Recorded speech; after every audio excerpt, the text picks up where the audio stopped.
Hello, and thank you for tuning in to our first quarter market update hosted by the Investment Committee of Curo Private Wealth. I am Atrisa Roberts, COO and partner here at Curo, and I am joined by my partner and CEO, Ann McCabe, by advisor Drew Culver, advisor Manny Carranza, and our investment and planning associate, Xander Cochran. So we're going to start today our presentation with giving you a quick update of what took place last year. So as we can see, last year, the Federal Reserve's preferred inflation gauge, the personal consumption expenditure, was at 2.4% as of November. Now, it moved closer to their target, but still remained stubbornly above the 2%. The Federal Reserve also started a rate cutting cycle with a full percentage of cuts in 2024. It has indicated a slower pace of cuts in 2025. And during the most recent meeting, January 29th, the federal funds rate was held at the current range, right now around 4.3%. Now, while the rate of growth is slowing, the consumer spending grew last year at a year-over-year rate of about 2 to 3%.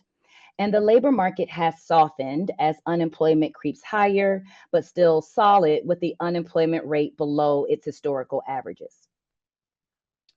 The US stock market, in good news, had strong performance for large cap stocks, and the S&P 500 returned back-to-back 20% return years for both 2023 and 2024.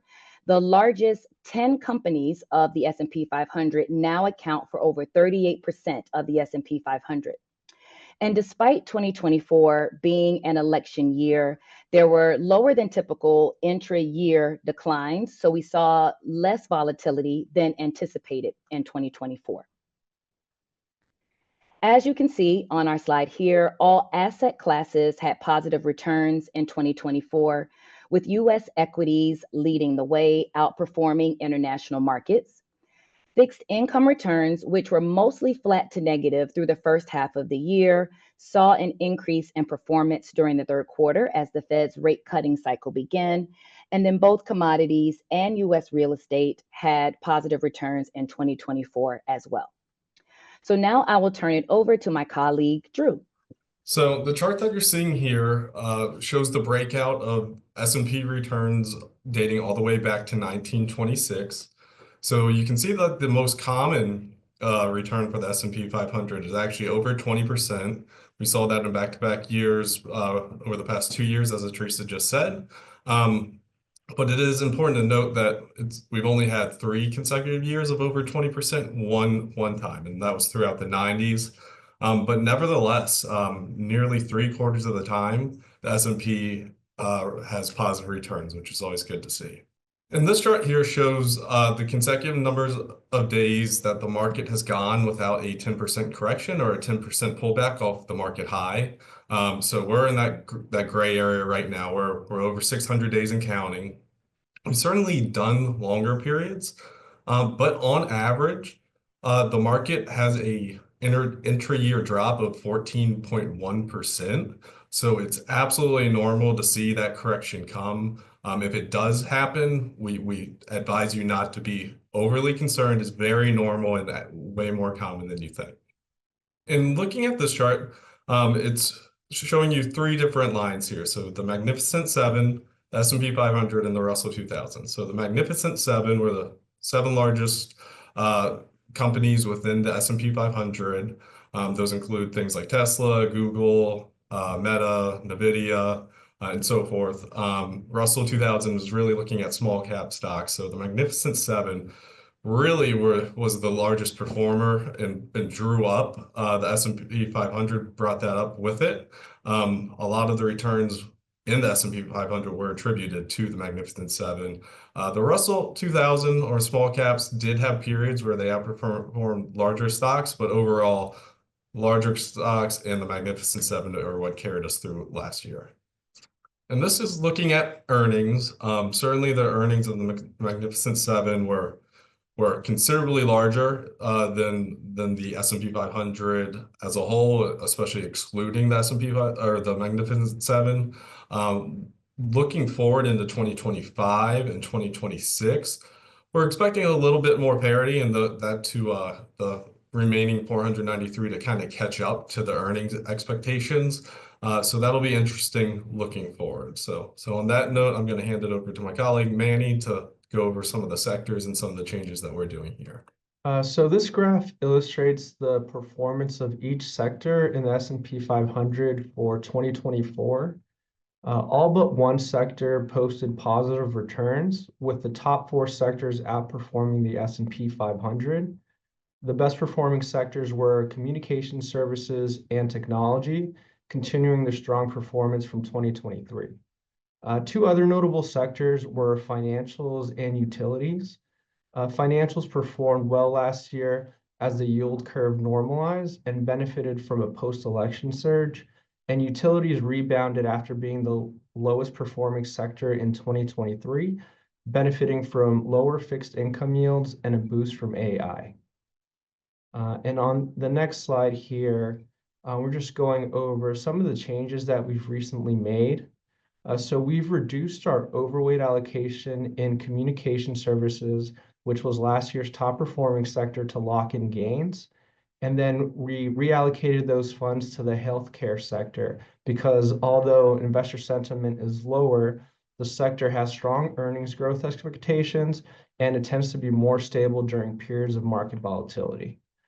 We also added international equity exposure that is hedged to the US dollar.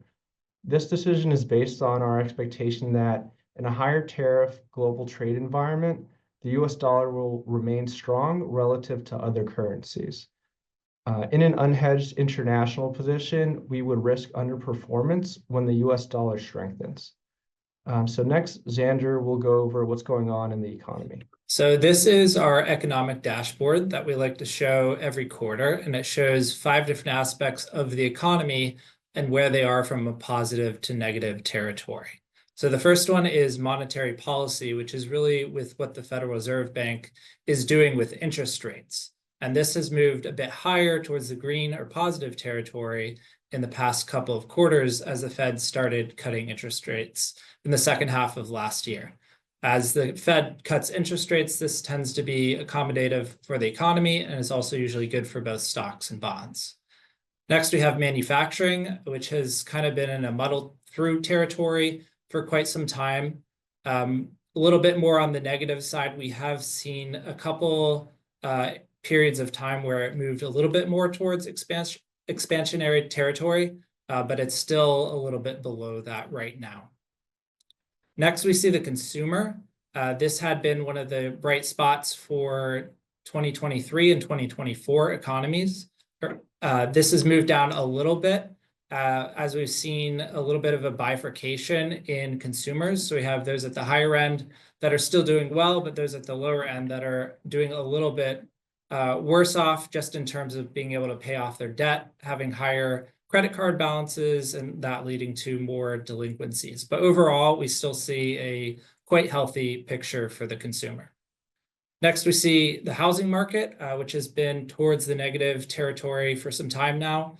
This is really just as home prices have been higher, leading to less affordability for those looking to buy a house, and also with mortgage rates being higher, adding to that, and also having low inventory overall. We have seen a little bit of an increase in inventory, but it still remains low. And then lastly, we see the labor market, which has also been a strong point for the economy. The unemployment rate has ticked a little bit higher over the past year, but it's still very low compared to historical averages. And we've seen a kind of rebalancing within the labor market. So in the next slide, we see a picture of inflation. And so the gray line here is looking at CPI, or Consumer Price Index, looking at a 12-month picture of inflation. And so we have seen over the past couple of years, CPI inflation number has come down below 3% and going towards the Fed's target of 2%. However, if you look at the teal line, this shows cumulatively the effects of inflation over the past 5 years. And you can see that although inflation has moved down, doesn't mean that prices have moved down. And so this shows over the past 5 years, prices are up over 20%. And that's part of what's leading, especially the lower income earning consumers, to have a harder time, just as prices are up for everyone. In the next slide, it does show a little bit more of the rosy side for the consumer. So this gray dotted line shows the trend from pre-COVID for the pandemic. And you can see the teal line is the real retail sales. So this is real, meaning it's adjusted for inflation. So all those high prices that we just saw from the last chart, that's all factored in. And despite that, we're still seeing above trend consumer spending, which is good, although it has come down a little bit over the past year. Next, we see the picture for the labor market a little bit more. So the gray line here is the unemployment rate. This has actually ticked down a little bit since then, currently at 4%, and below the longer-term unemployment rate of 6.2%.